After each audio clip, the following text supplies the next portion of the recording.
کبھی آپ نے سوچا کہ جب ہم پروردگار کے حضور حاضر ہوتے ہیں تو اپنے ہاتھوں کو دعا کے لیے کیوں بلند کرتے ہیں، جبکہ خدا تو ہر جگہ موجود ہے؟ پھر ہم اپنے ہاتھوں کو آسمان کی طرف کیوں بلند کرتے ہیں؟ کیا یہ ہاتھوں کو آسمان کی طرف بلند کرنا ہمارے بزرگوں کی عادت تھی اور ہماری بھی عادت بن گئی؟ ہم عرض کریں کہ نہیں، ہرگز نہیں، یہ کوئی عادت نہیں ہے، بلکہ یہ بارگاہ الہی میں ہاتھوں کا بلند کرنا عبودیت کی علامت ہے، یہ عاجزی کی علامت ہے۔ ہاتھوں کو بلند کرنا ایک ایسا طاقتور عمل ہے جو رحمت الہی کو کھینچ کر آتا ہے۔ ہم آج کی اس ویڈیو میں اسی چیز کو بیان کریں گے کہ یہ ہاتھوں کا بلند کرنا کتنی فضیلت رکھتا ہے، اور پھر اس سوال کا جواب دیں گے کہ جب اللہ ہر جگہ موجود ہے تو ہم ہاتھوں کو آسمان کی طرف کیوں بلند کرتے ہیں۔ ابتدائے گفتگو میں سورہ مومنون کی آیت نمبر 76 ہمارے سامنے آتی ہے، ارشاد ہوتا ہے وَلَقَدْ أَخَذْنَاهُمْ بِالْعَذَابِ فَمَا اسْتَكَانُوا لِرَبِّهِمْ وَمَا يَتَضَرَّعُونَ۔ خدا ارشاد فرماتا ہے کہ ہم نے انہیں اپنے عذاب کی گرفت میں لیا، مشرکین کو عذاب میں مبتلا کیا، لیکن اس کے باوجود انہوں نے عاجزی اختیار نہیں کی، تضرع و زاری اختیار نہیں کی۔ تضرع و زاری کیا مطلب؟ چھٹے امام اسی کی تفسیر بیان کرتے ہوئے کہتے ہیں التضرع هو رفع الیدین۔ تضرع کا مطلب ہاتھوں کا بلند کرنا ہے، یعنی پروردگار قرآن مجید میں ان لوگوں کی مذمت کر رہا ہے کہ جن کے اوپر عذاب بھی آ چکا ہے، اس کے باوجود بھی وہ اپنے ہاتھوں کو بلند نہیں کر رہے۔ لہٰذا بارگاہ الہی میں پروردگار کے حضور عبودیت کا تقاضا یہ ہے کہ انسان خدا کے آگے جھک جائے، خدا کے سامنے اپنے ہاتھوں کو بلند کرے۔ اور یہ ہاتھوں کا بلند کرنا صرف قرآنی حکم نہیں ہے، بلکہ سیرت نبی خدا میں بھی ہمیں یہ چیز دیکھنے کو ملتی ہے۔ راوی کہتا ہے کہ میں دیکھتا ہوں کہ جب بھی کبھی رسول خدا کو کوئی حاجت پیش آتی، آپ اپنے ہاتھوں کو بلند کرتے، اتنا بلند کرتے کہ آپ کے بغلوں کی سفیدی ظاہر ہونے لگتی، اور پھر آپ خدا کے حضور ہاتھ بلند کر کے گڑ گڑاتے اور دعا مانگتے۔ صرف رسول خدا نے اپنی عملی زندگی میں اس چیز کو انجام نہیں دیا، بلکہ اپنی وصیت میں مولا امیر کائنات سے کہا یا علی علیک برفع یدیک الی ربک، اے علی تمہارے اوپر لازم ہے کہ اپنے پروردگار کے حضور اپنے ہاتھوں کو بلند کیا کرو۔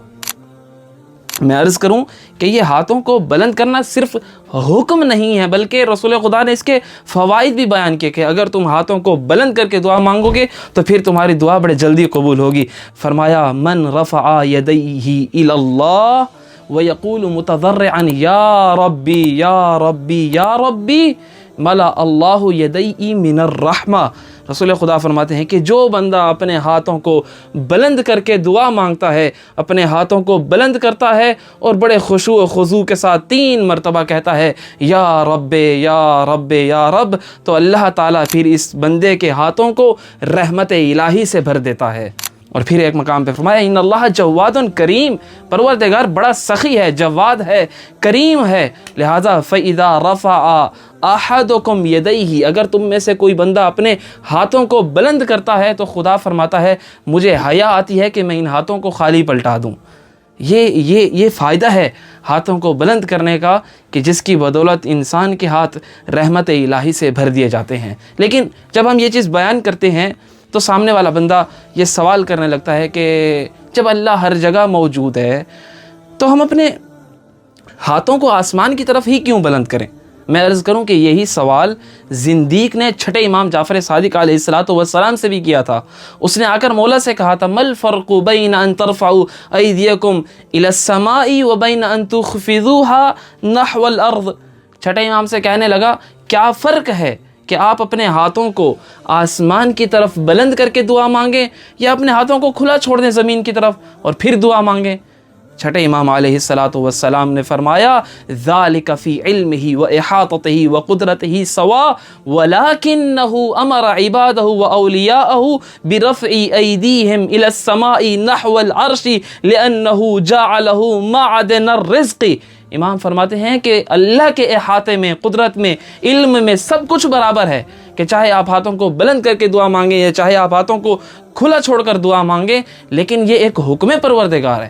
اللہ نے اپنے اولیاء کو، اللہ نے اپنے بندوں کو یہ حکم دیا ہے کہ آپ آسمان کی جانب عرش کی طرف رخ کر کے ہاتھوں کو بلند کر کے آپ دعا مانگو، اس لیے کہ یہ عرش جو ہے اسے اللہ نے منبع رزق قرار دیا ہے، یہ عرش رزق الہی کا مرکز ہے۔ تو امام علیہ السلام فرماتے ہیں فَثَبَّتَنَا مَا ثَبَّتَهُ الْقُرْآنُ وَالْأَخْبَارُ عَنِ الرَّسُولِ، ہم وہی بات کہتے ہیں جو قرآن کہتا ہے، ہم وہی بات کہتے ہیں جو نبی خدا کی احادیث کہتی ہیں۔ حِينَ قَالَ ارْفَعُوا أَيْدِيَكُمْ إِلَى اللَّهِ، جیسا کہ رسول خدا کہہ رہے تھے اپنے ہاتھوں کو خدا کے حضور بلند کرو۔ تو لہٰذا خلاصہ کلام یہ ہے، ہاتھوں کو بلند کرنا یہ بڑی فضیلت رکھتا ہے، یہ بڑی اہمیت رکھتا ہے، یہ ایک قرآنی حکم ہے، صرف قرآنی حکم نہیں بلکہ یہ ہمیں رسول خدا کی زندگی اور اہل بیت کی وصیت میں دیکھنے کو ملتا ہے۔